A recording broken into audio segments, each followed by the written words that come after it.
Hello, hello, hello. Good morning, Chris. How's it going, bud? Going good. How are you, man? We're doing well down here. Back from the IBBA, Sunbelt Conference, a Disney trip of a lifetime that I carried everything for the family. But we're here today for the Steps to Soul podcast. And There you I'm go. excited because we're talking about one of, I think, our most underrated tools to help get deals done. And quite frankly, if you're going to do a deal, you're probably going to talk about it. You should probably consider it, whether you're a buyer or a seller. What is that? It's the deal behind the deal, what you're really agreeing to with a seller note. Seller financing. We've all heard it. Everybody wants it. Some hate it. Some love it. Taxes, no taxes. There's 100 ways to skin this cat, what means about it. But we're going to talk kind of the angle of how seller financing extends the buyer seller relationship beyond closing, and also what sellers don't realize when they're signing up for it. Seller finance can be a great tool when used correctly. And I think that's something that everybody knows, but let's give them a little more insight into why that's important. And I would like to start with, you thought the deal, when you finish a deal, you go through process, you look into a company, you find an agreement on terms, LOI, offer to purchase, you get the deal done, you get it closed, right? Everybody's happy. But if there's a seller note that's involved, the relationship is far from over and it's just starting. And I think sometimes people forget that. And I think buyers know they want it, sellers know they want it, but we're going to dive in a little more and kind of how that's going to evolve before the offer, during the closing time period, the due diligence, and post-closing transactions. And I would hope you're ready to dive in because we've got some really good stuff. We use it all the time, especially small and big deals. But if you listen today, the one thing I want you to pick up on, those out there, the mechanics of a seller note, the psychological and legal commitments of it, and finally, how to properly set up to avoid problems down the road and kind of the different ways to do that. And we're going to highlight that. So let's start with the basics, right? What is a seller note? Chris, why don't you lead off with the basics, or at least your interpretation of what a seller note is? Yeah, I mean, let's start with seller financing gets talked about like it's just another line item, especially from Mm-hmm. buyer's perspective, right? They just throw it out there like it's, Mm-hmm. especially these days. I get hit with it all the time like it's, hey, of course it's Mm-hmm. expected. It's not expected, really. The sellers aren't expecting it unless the brokers kind of told them up front like, hey, we're going to get bombarded with 15, 20, Yep. 30% seller notes. Some people want 100% seller financing, and that's you hired the right person for the job, being me, because we ain't going to do that. So, but Leverage buyout. You should have used a proper term. Leverage buyout. yeah, yeah, yeah. But it's not just another line on. It creates a second relationship layered into that the sale, right?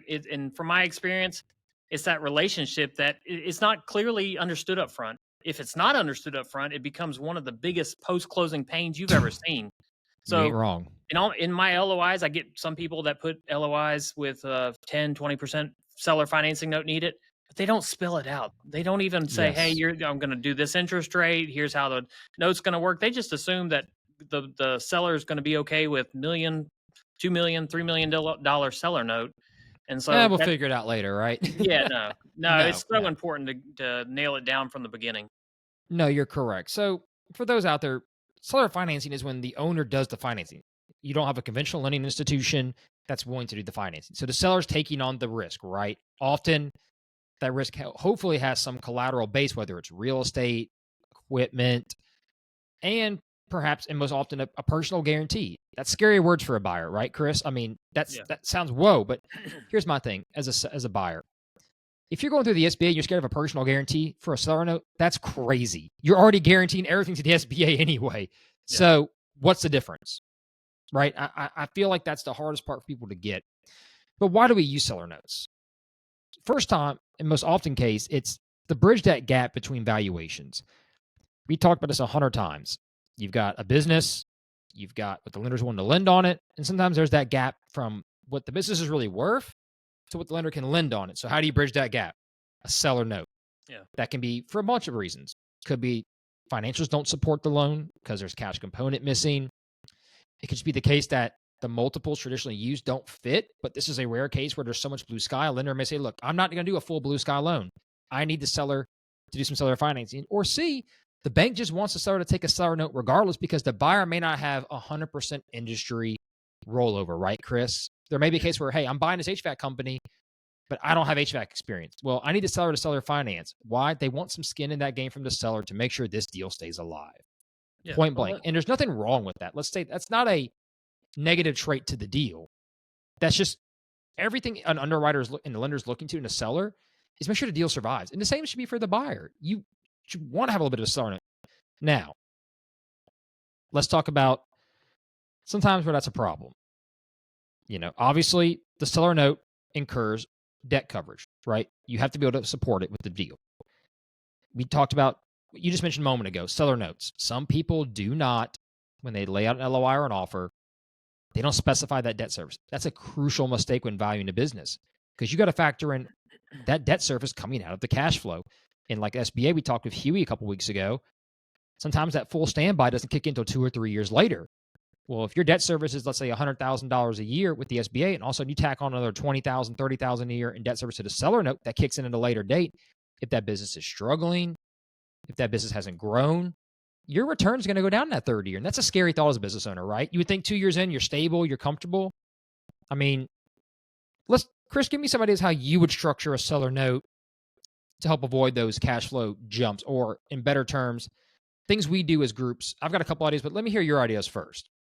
Yeah, absolutely. Happy to jump into that. I want to first talk about what kind of level of seller financing these banks that you're talking about want to see, because that people don't really know. They think it may be some large amount. It's really not a large amount.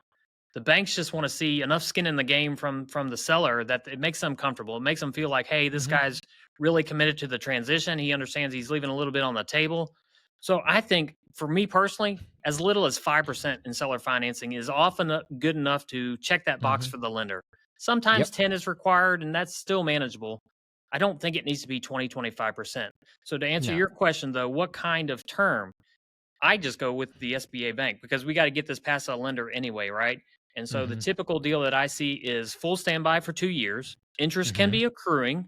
Maybe interest payments are made. Sometimes they're not. Maybe it's full standby. You can't even The make a new payment. SOP has made all that let's just get that out Yeah, right yeah. now. That changed a lot of that. Yeah, for sure. But then the other thing is it's paid on a 10-year amortization schedule. However, most sellers don't want to wait a full 10 years for to collect all their money for the seller financing. Yeah. So at the end of 5 years, typically there's going to be a balloon note due. Yep. There's other ways to do it. You could do it on a full straight 7.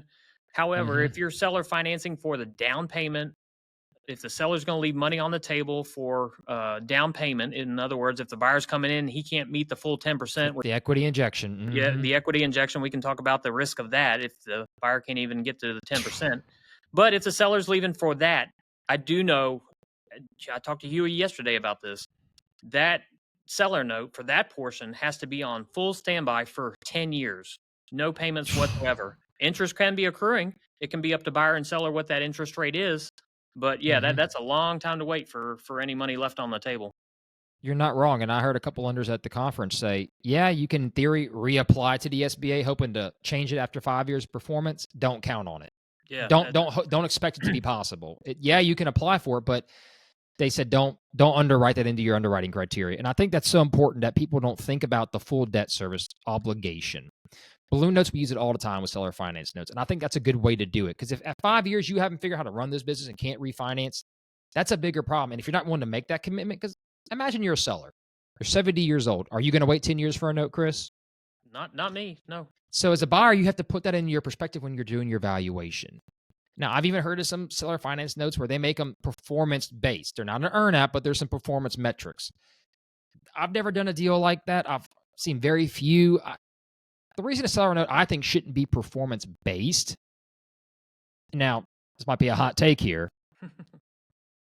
But if you control the books, you can change the metrics to meet the to what the standard should be, right? In business, you can't control something 4 years out. How many times have we done a deal where the buyer even met, in some cases, the clients in advance? Everybody signed off. Everybody's great. 2 years later, something changes.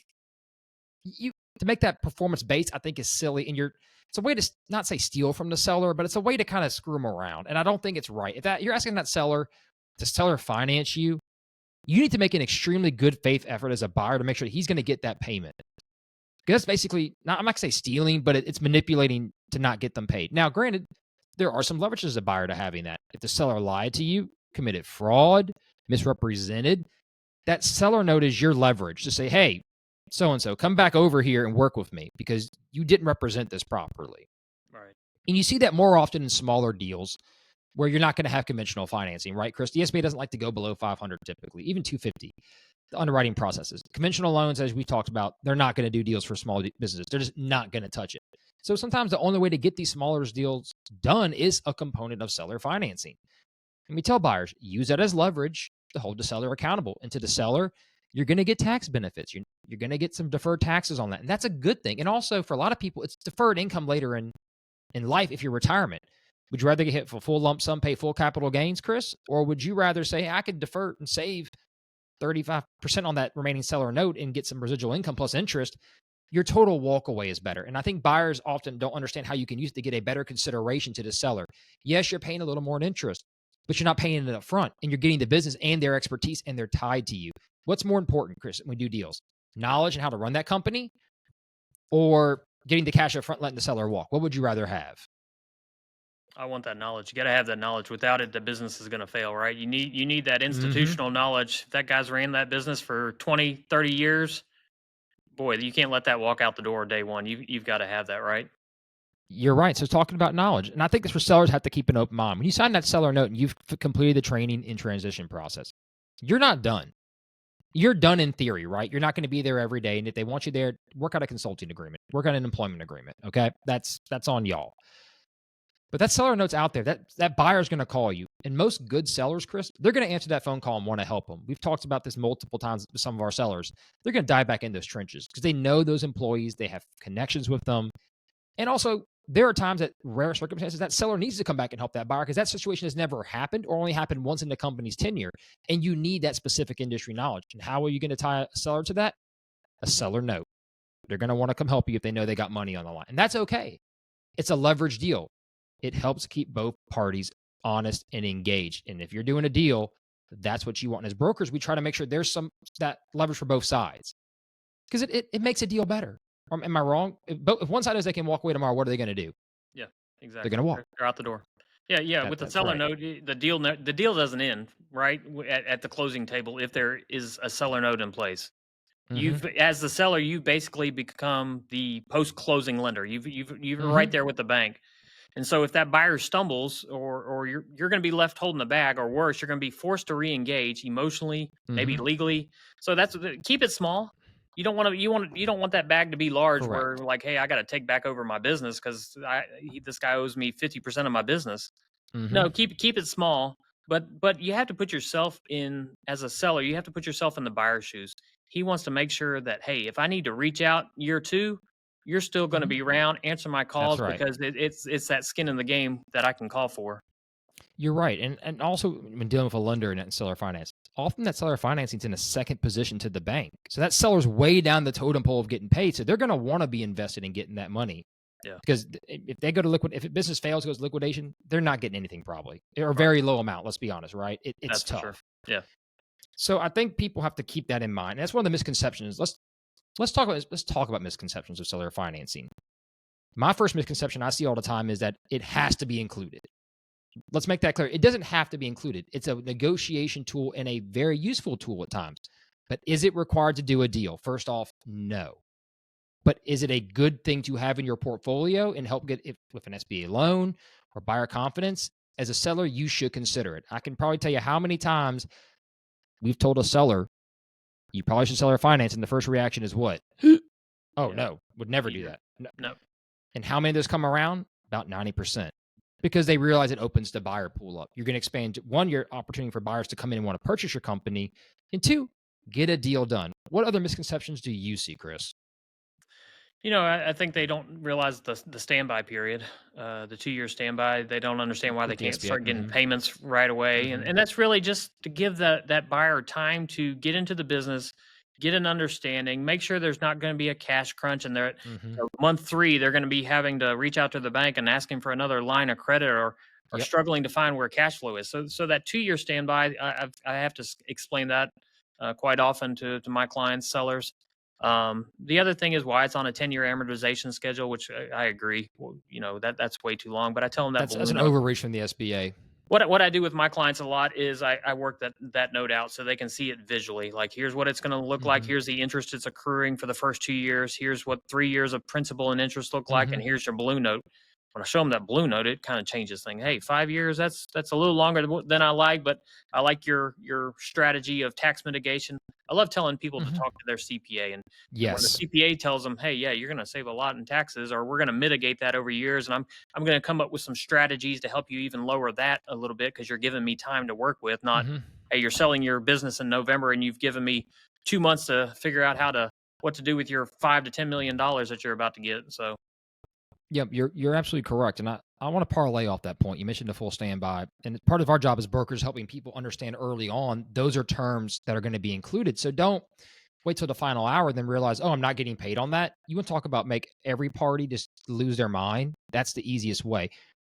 So the misconception there to parlay off that is understanding how seller notes need to be structured both in a loan, but also when you take them to the closing table, the language. And I think so many people lose a deal because of seller financing terms at the lawyer's office, right? Not knowing how to properly write that. We use Dennis Pennington here in Baton Rouge all the time. He is the guru of getting that seller note, one, written appropriately, but two, so speaking of which, we should get Dennis on here because I'd love to have his take on that. We messed up not having him absolutely. today. So I'm sorry, everybody. I'll get him on next time. But knowing how to structure it that makes both sense for your regional laws, but also that it's going to be recorded, it's going to be properly guaranteed. Because if that seller has any doubt that this buyer, might stiff them or get it wrong, that seller note's going to the whole deal may be perfect except for that seller note, and they're going to blow the deal up over that seller note. And it, like you said, maybe 5% of the deal. You as a buyer, are you going to lose out on making, let's say, three, four, 500, $1 million EBITDA over a seller note? You're going to let that get in the way of your, and same for a seller. But you have to make sure it's worked out. Me and you have done deals where that seller note was the one of the final parts of the piece of the puzzle to get done. And I think people don't fully understand the commitment that means in signing that. And I always stress to people when we start talking seller notes and we get into the offer base, just know if you want a seller note, here are 4 or 5 things that owner is going to expect to have in the legal document. And if you don't want to commit now, say right now, right? Right. Yeah. I think that's so important. If a buyer, you need to understand. And if you need that advice, you mentioned talking to your CPA as a seller for tax mitigation issues. Same for a buyer. Also, Sure. if you need a good attorney, we can refer you. Talk to an attorney about what that legal requirement is going to be. If you go through SBA too, and not just say a cash plus seller finance deal, they're going to want to have different language in that seller note too that your attorney needs to be aware of, so that when you're doing this deal, you can look at your total debt consideration. Yeah. I think that's so important, and make sure you underwrite it with extra room because of that. So let's talk about what really happens post sale. Let's say we've done a deal. Mr. Buyer meets Mr. Seller, negotiate a deal. Say it's SBA finance, maybe it's not, but let's say it is, and you have a seller note. Now, what that really means as far as legal ramification, let's say the buyer takes over the company, is doing good, something happens personally, he loses the business. Let's say, wife dies, whatever, imaginary scenario. What is the seller going to do, Chris? What do you think? They're going to file in court, right? That's right. You don't want to see it happen, but it does. So a good lawyer will structure a personal guarantee for a seller for that seller note, and you will have UCCs on the equipment. And this is one reason why seller note having that UCC is important. How often have we seen buyers want to come in and say, "Oh, just seller finance, I'll guarantee it all." It's a heavy asset-based business, but they don't want to put a lot of money down. Because a lot of times we tell people, if you're doing cash down and not doing financing, commercial financing, you need to be at least 50% of the way there. You've got to have enough, or at least more than what the assets are worth. And why is that important? If someone wants to do seller financing with you, yeah, they may say on a personal guarantee, but they're putting on less cash than the value of the assets. What are they trying to do, Chris? They may be selling off those assets, right?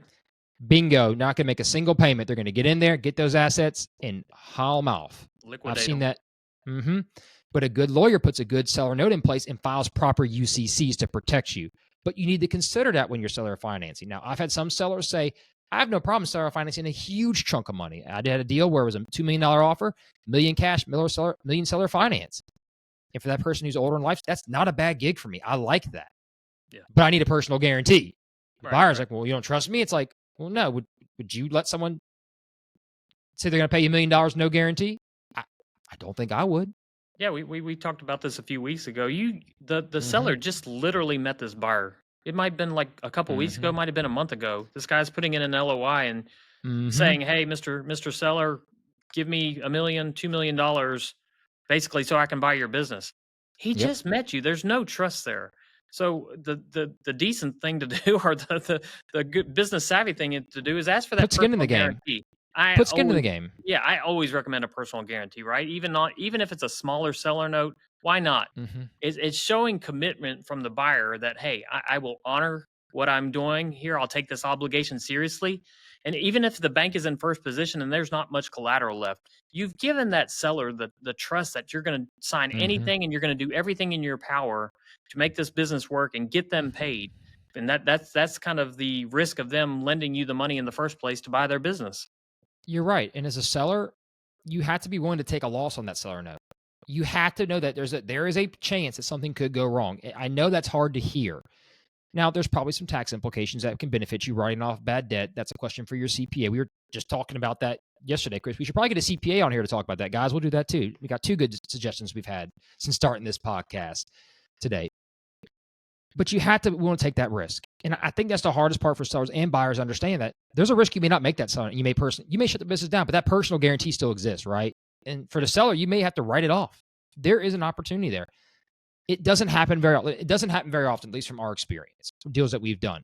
But is it a possibility? Yes. Now, some benefits for a seller. If you do a seller note, and let's say real estate's included, Chris, and it fails, you take the real estate back, you resell it. It's not the end of the world. And I don't want to sound like I'm playing down a failed business transaction, but there are some ways where it can be okay.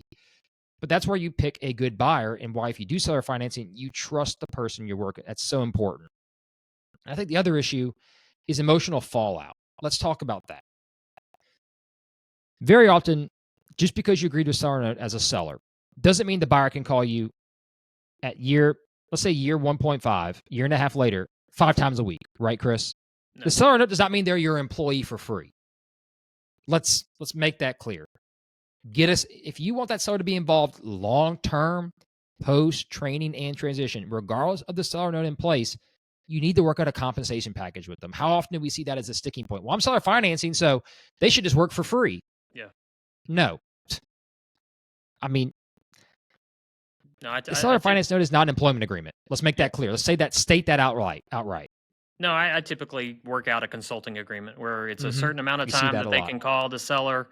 It's the recent one here to think of it is it's $150 an hour, 1 hour minimum. So every time that seller picks up the phone and call, we give them 30 days, 90 days, whatever you want to call it. That's fair for training and transition. Mm-hmm. But after that period, $150 an hour, you probably want to save up a few questions. Don't call me every time the first question pops Mm-hmm. into your Or brain send an about how. email with a couple questions, Yeah, right? yeah. Be professional about it. Yeah, don't call me and ask me where the scissors are in the office or something stupid like that. Like, this better be a serious question because I'm in retirement. I'm on the beach. Mm-hmm. I'm enjoying good life, and so that's a good way to handle that. It's completely separate from the seller note, though. The seller note does not give like you said, it doesn't give the buyer the right to call the seller every time and ask them a question. That's not what we're talking about as far as skin in the game. Now that's and to that point, the seller may want to pick up that phone and hear what's on their mind, and if there's something to Mm-hmm. solve that's going to protect that seller note, they may want to get those That's questions right. answered. But it's a give and take, right? It's a fair deal, is what I always say. It's building a relationship, like we talked about. The angle we're coming at today, it's about building a relationship with the seller note to be productive long term and be successful for both parties. Yep. And part of that, comes into us as brokers. And I want to talk about this from the broker's perspective. Not that anyone else cares, but let's have at it. Because guys, this is important, because if you're gonna work with us and we're the professionals, you need to understand where our mindset's coming from. And the biggest frustration I get from sellers, in my mind, is when they hear seller finance. Well, I want the same rate as the SBA. Okay, you're not going to get 2.5 over prime. Preferably, I ask you to take either the going rate currently in the market or something maybe a little less, because I want you to help that buyer get through this transition, especially if it's not that big of a note. If you're counting that seller note to retire and that's everything you have because you put no money away, you can't leverage that responsibility on the buyer's shoulders of the company having to produce your retirement post-retirement. I know that sounds silly, but it's true, right? We see a lot of owners that this is their walk away. If you're going to leverage that buyer with seller finance and raise that rate and make it tough for him, you're increasing the chances of that deal faltering and you not getting paid, period. Yeah. Very often, we talk about the full standby 2 years, interest payments not. That buyer is going to incur payments at year 3. And that's part of what the SBA drew back, is that there are too many deals hitting that your 3.4 mark and they're going default. I think it was 3.69 last I heard. That's still great in underwriting. And I don't think it's because of seller notes. Let me say that that's my personal opinion. I don't think it's seller notes. I think it's deals that were financed, for the record, too thin with cost of goods change and interest rates influx that killed them. It's not the seller note. We'll know in 5 or 6 years if those seller notes after 2-year standby equity injection rolled over failed, right? We'll see if that happens, Chris. Right, But right. as a seller, you got to pick a good buyer with enough liquidity. If you have to be the bank for the whole transaction, don't do the deal. Unless you just don't care and want out. And that's fine. I've seen 1 or 2 of those in my career where that was 100% financed. One was for a nonprofit. The other, it was like 20 years ago. I can't even remember almost. And it was only like $100,000. This was not a 2, 3, 4, 5, 6, 8, $10 million transaction. And I think people forget that. When you mention your bigger deals, that seller finance 5%. If you're seller financing $500,000, $1 million, you need to think long and hard about that debt service integration at year 2 or however long it's going to be. And calculate that and know the debt service coverage ratio for our guy here, he was just on the list, is 1.15 typically, right? Underwrite yourself to 1.25, 1.35. Don't just do a deal to do a deal because you can get seller financing and the margin's thin. Because if you don't grow that company and you hit a rocky point, you're going to go under. And I stress that to sellers. And don't jam the buyer up by, if they're in trouble with the seller note, work with them. Because if you jam the demand payment, you're going to send them under and you're not going to it's going to really cost you. Yeah. Have you seen that happen before, Chris, where a seller got a seller note, it came time for payment, and the seller just was unequivocally not going to bend on getting those payments right away? Have you had that happen before? I hadn't had that happen in any of my deals yet. I've had some disagreements about when the payments should have started. So that was, That's very great yeah, point, Chris. Highlight that some more. Let's talk yeah, about that. yeah. So it was in the documents from attorneys. I wasn't part of that process at that time, but it had a date on there. But later in the document, it said they were going to start after 2 years, and just Mm-hmm. some miscommunication, which is key. And if everything had been laid out a little better in the purchase agreements, I think the confusion could have been avoided.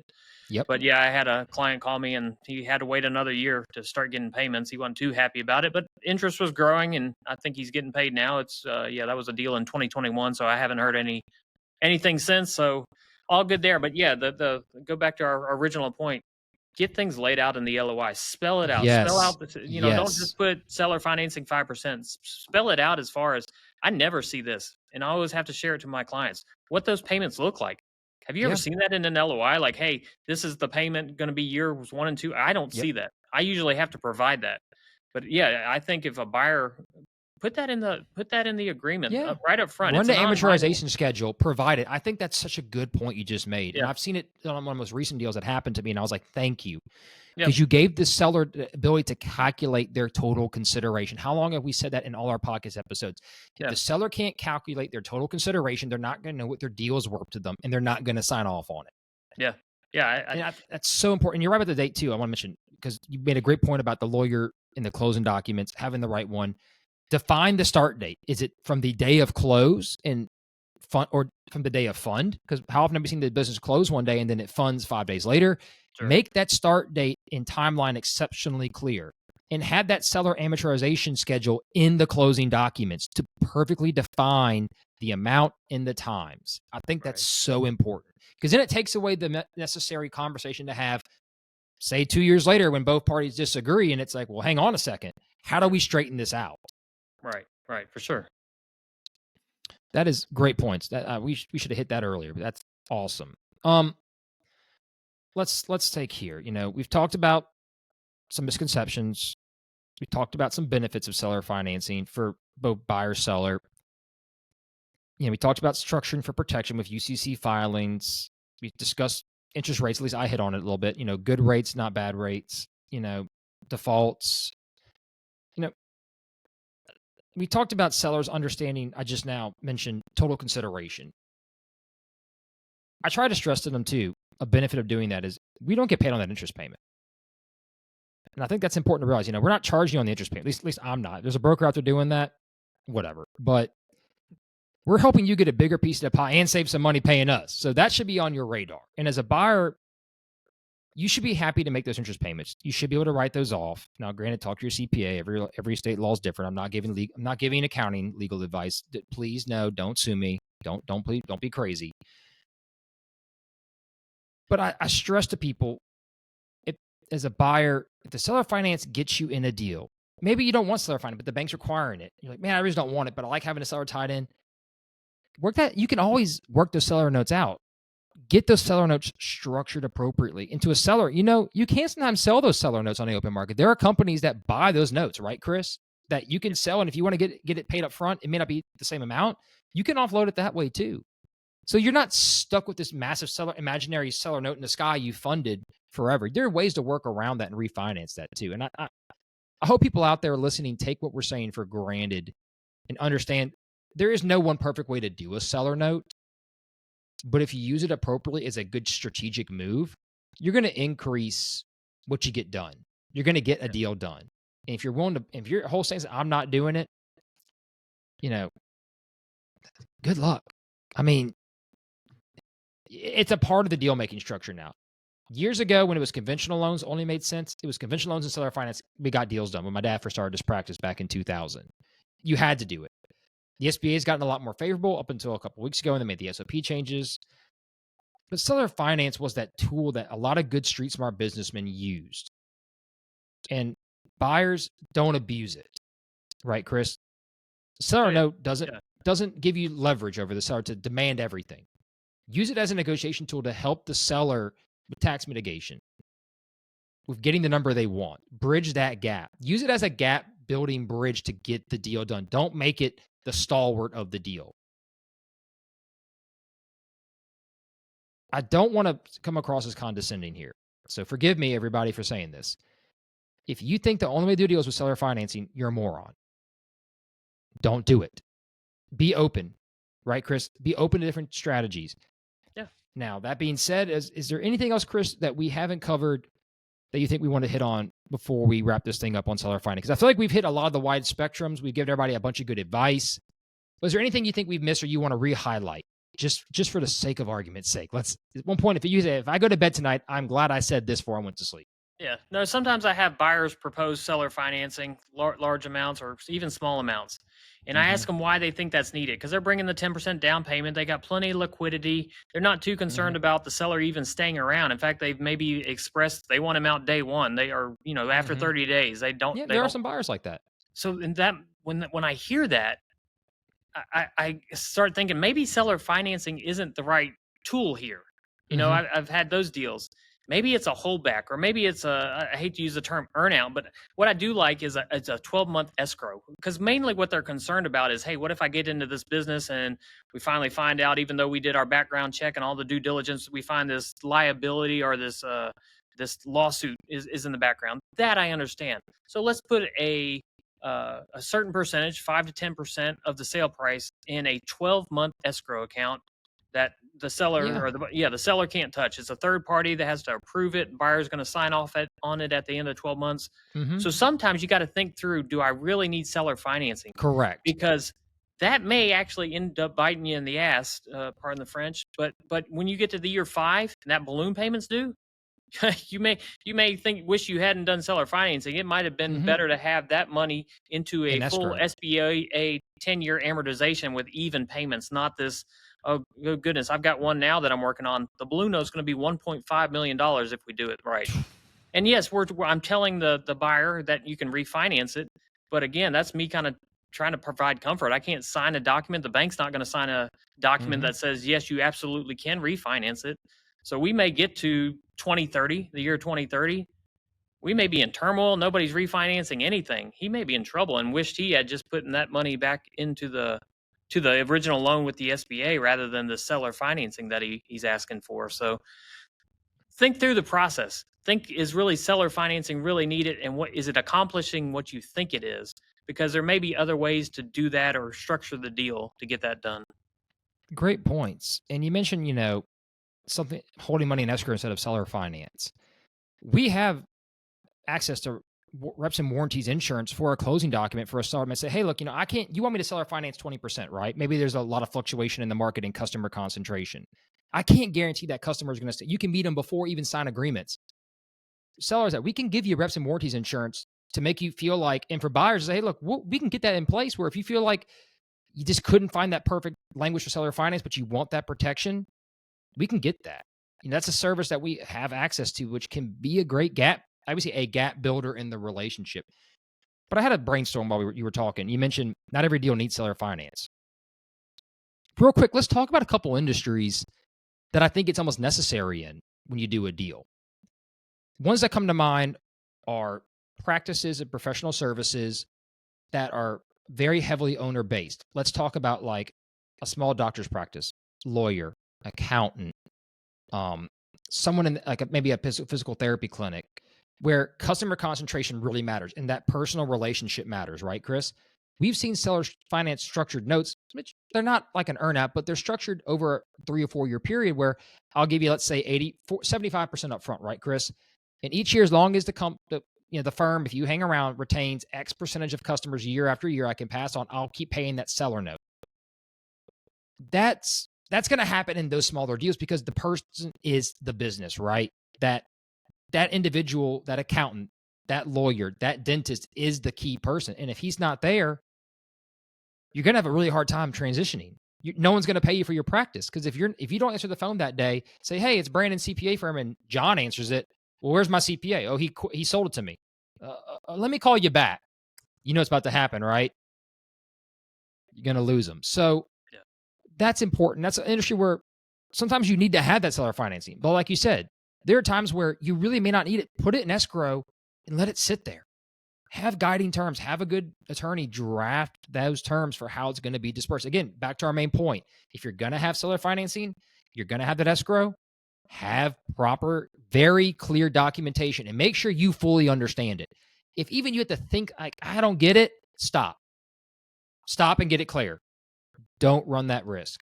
Yeah, no, absolutely. A seller note is a promise, right? It's a promise from the buyer to the seller that, hey, I'm going to pay you back this money. But the problem is it doesn't end at the closing table. That promise keeps on going till that debt is repaid. And so from a seller's perspective, it's a bet on the buyer. It's a bet on the business. It's a bet on the transition. It's all that. And like any bet, for my clients, we try to put odds in your favor. And that means personal guarantees. It means signing up for reasonable exposure. And by that, I mean 5-10%. Don't go for 20-25% more. And it means clear exit clauses out of that seller note. What does it look like? What is the term of that? So otherwise, if you're doing all that, you are financing, and that's fine. It's not so much of a bet. It's financing, and you understand what you're doing. But it shouldn't be blind trust. You shouldn't just say, throw this out there and whatever amount they need to finance the business. And, if they want a super low interest rate, cut all that out. Make reasonable terms, reasonable exposure, and make sure that you're going to be around for calls to help that guy through, help the buyer through the transition and make it through those first couple of years. They're going to be smooth sailing after that, most likely, unless we have a rocky economy. But yeah, if you've got a great business, enough to sell it for a great price, then a good buyer should be able to handle that post-closing. I agree. And I'll add to that too. Knowing what your hard asset value is worth before you look at a seller note is important too. Knowing what you're leveraging and what will be UCC'd, what will be have a lien on it to protect you too. If you don't know that before you think about a seller note, it might be hard to understand what your recourse can be and what you're also leveraging. And we see that time and time again. And like we said, there's no one way to skin a cat here. But if you take anything away from today's episode, there are a lot of really good ways to be creative in how you structure deals. We advise you, if you haven't talked to someone like Chris or myself, an M&A advisor, business broker, whatever you want to call us, talk to us early on before you get to where you found that deal as a buyer or a seller. So you understand the risk, you understand the ways to structure it, and you understand how to prepare for that moment. Because the hardest part in any deal structure is when a new idea is introduced, right, Chris? And everybody has to kind of put their brain around, how does that affect me? Because every deal structure affects every party differently. And it's important to understand that. As always, we are here to help you. We're here to educate. This is why we have the Steps to Sold podcast. We want people to understand the steps to get sold. And that's what we're here to do. And I thought today was a great episode, Chris. You gave a lot of great insights. I feel like we talked about a lot of good topics. We covered all the basics. Yes, there are maybe some minor notes we didn't touch everybody, but that won't apply in a general sense. And you don't, trust me, you don't want to worry about that if it's not in your deal. Let us fight those battles. But again, as always, Chris, it's been a great time. If you can't find us, you can download us here on Spotify. Check us out on YouTube, on LinkedIn. My phone number is 225-201-0202. Christopher, hit them with the area code and zip and all that good stuff. 318-525-7349.